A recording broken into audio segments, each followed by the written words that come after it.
Hello my dear friends, and welcome back to another Star Wars news update. The midway point of the Bad Batch Season 3 is tomorrow. Double episode, Episode 6 Infiltration, and Episode 7 Extraction. The galaxy is becoming a very dangerous place, and soon, the Empire is going to invade Pabu. There's going to be a lot to break down, that is for sure. But there is one character we've seen in the first 2 seasons who is yet to appear in the third. We know he's going to based on the trailer, and I'm of course talking about Captain Rex. And there is going to be one crucial difference between the way he appears in this season to the previous 2, something which Ahsoka fans and Clone Wars aficionados have pointed out from the Season 3 trailer. Following Order 66, Rex and now Echo have been on a mission to save surviving clones. We saw this prominently in the first 2 seasons, notably the likes of Gregor, Nemik, Hauser, Fireball, and this season the big rescue is going to be Wolf. But along the way it appears as though Captain Rex has made a pretty significant change to his helmet's design.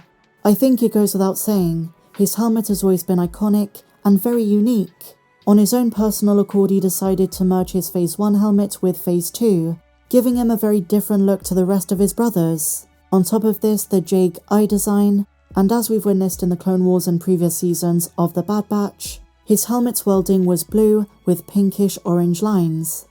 These started at the visor and cut downwards past the nose, connecting back towards the ears. But now we have a design update for Season 3, and the welding appears much more like the way he does in the live-action depiction from Ahsoka Season 1 in the Clone Wars flashbacks. The lines are now greyish. It also emphasises the evolution of Rex's helmet, the journey he's been on so far, and something personal to him that he constructed. And it further contributes to an interesting synergy between live action and animation mediums. The design being closely aligned to the way we saw in Dave Filoni's show really emphasises the fact that characters do come back and forth. It makes live action and animation interchangeable and feel like one, and this is the case with other characters like Hera, Ahsoka, Sabine. Lucasfilm are making it possible for more characters to move back and forth, and I love the fact that Star Wars canon is becoming very much one big thing. One big story with less division and less inconsistency. I can't wait to see Rex again, but I've got to say there's almost an inherent sadness to Rex's arc in the Bad Batch, because we know to a large extent his push to rescue surviving clones is going to fail, apart from the ones we know survive. It feels all in vain, and almost contributes to a dampening undertone to the time period that's going to lead up to Rebels. Whether they have another animation show after this, we know very few clones are going to survive. Even the life of Echo is an unknown. Saving Wolf in Season 3 is a mission that I do consider valiant, but every time that Echo and Rex begin a new rescue, we know the characters are probably going to end up dead very soon. But the continuation of Rex's story is going to be interesting. And D. Bradley Baker has teased that his role in Season 3 is going to be pivotal, compelling, and consistent. He said this: Rex is the compelling center clone that is held all the way through. He's been this consistent force in steering things where they should go. The fans really love this guy.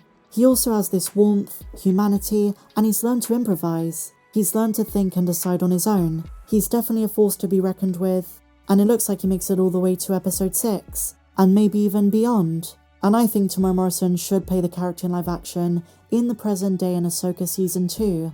And D. Bradley Baker teased, who doesn't want to see what he's been up to, and who else he brings along. As I say, Wolf is a big one, but there are other clones and other stories in the remaining episodes.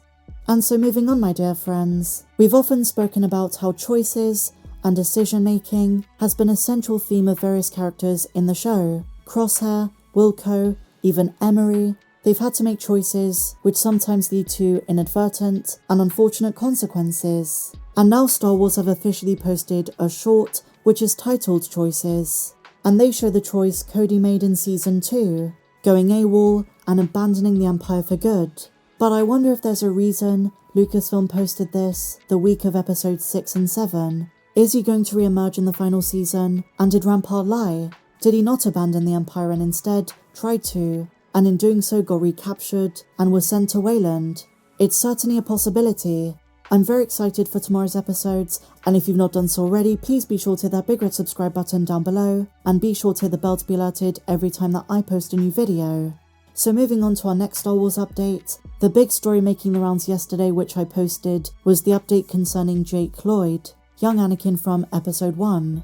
It's been incredible to see the fandom show him so much love, just an outpour of support. Just like Ahmed Best, who came back after a very tough time, I hope one day Jake Lloyd can return to the Star Wars universe. His mum said it's something he's considered, but definitely not for the time being.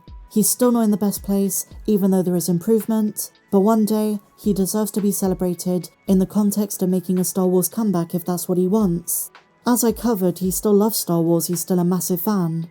Go and check out my video for the full information.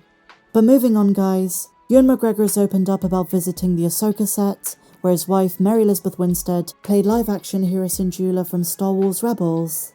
Speaking to Jimmy Fallon on The Tonight Show, Ewan McGregor and Winstead remembered introducing their son to Grogu, his favourite character.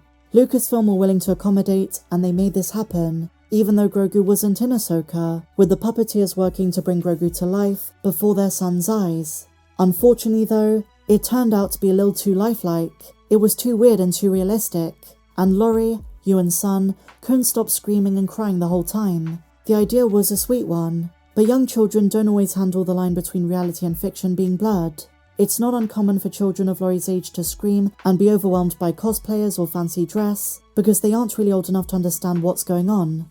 In this case, what was supposed to be a magical moment turned into a wince-worthy one, and only now can McGregor and Winstead have a good laugh. But it wasn't funny at the time. I think many of us fans would love to meet the Grogu puppet, so adorable.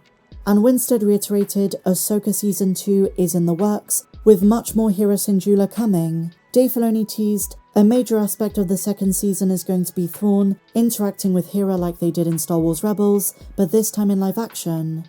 I think we're all very excited for it.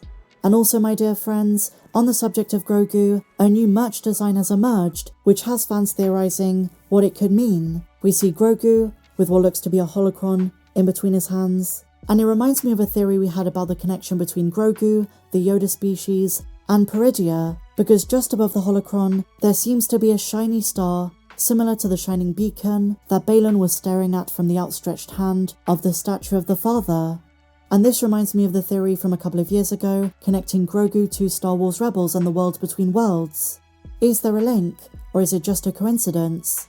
But with that said, my dear friends, share your thoughts on everything we spoke about in the comments down below, and if you enjoyed this video, please be sure to give me a big fat thumbs up, subscribe if you're new, and I just want to say, out now on my Patreon is a very special interview video with someone who's been in Star Wars and someone who is an absolutely fantastic guy. The link is down below.